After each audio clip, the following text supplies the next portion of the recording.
This is Simon Russell Beale, and this is ideastap.com. The director of the Bridge project, Sam Mendes, is a very old colleague of mine, and we've worked together now for 20 years.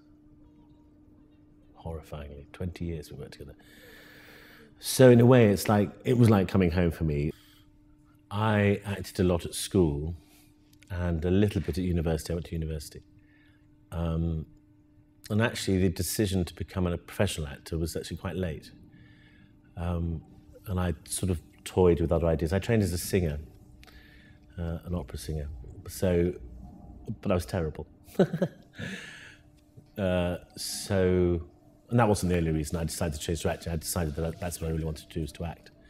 So I must have made the decision when I was about 22, I think, to become a professional, or try to become a professional. My first auditions were terrible. I mean, I knew nothing. I sang, at one audition, I remember I sang The Sun Will Come Out Tomorrow from Annie for an audition for I think it was a pantomime. Not knowing it's usually sung by a little girl. That was one of the most embarrassing ones. Because I didn't know anything about musicals. I just got a bumper book of musical songs and picked one that sounded sweet and sang it. I did odd things, like I did a speech of Cardinal Wolsey from Henry VIII for a very famous company called Cheap by Jowl. Actually, that wasn't a bad audition because it was quite just odd to have a young man of 22 coming in and playing a man of 60. At least I did know that Cardinal Wolsey was 60. So they were odd, and I made bad mistakes, and I talked too much. My first audition with the Royal Shakespeare Company, I talked too much. Oh, I think every production that I've been less than satisfied with, I mean, I'm talking about my own performance, has been, I suppose, a setback.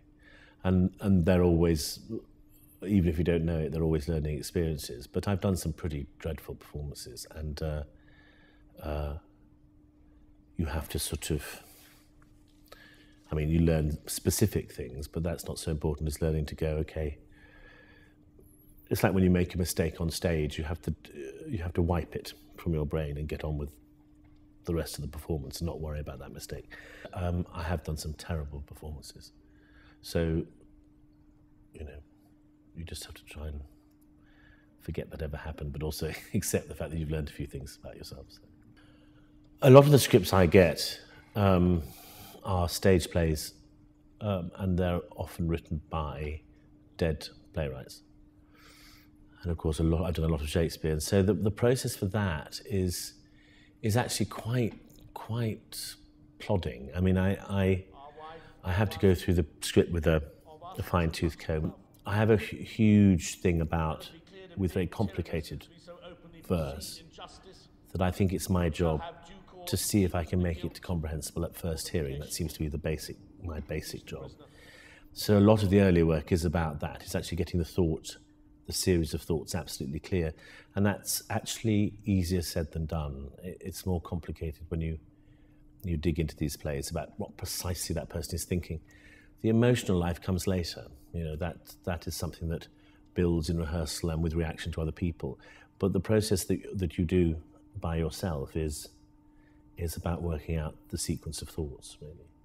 Oh, I'm a terrible habit person, yes. Everything has to go on the same time, same sequence, all clothes.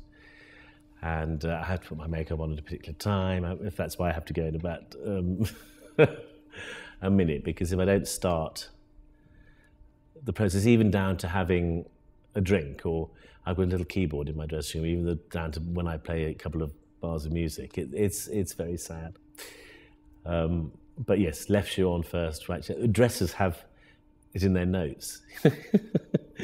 When you dress Simon, you put his left shoe on first, his right sock on first. And whatever is set on the first night stays. I also confess that I am a little bit superstitious about the Scottish play.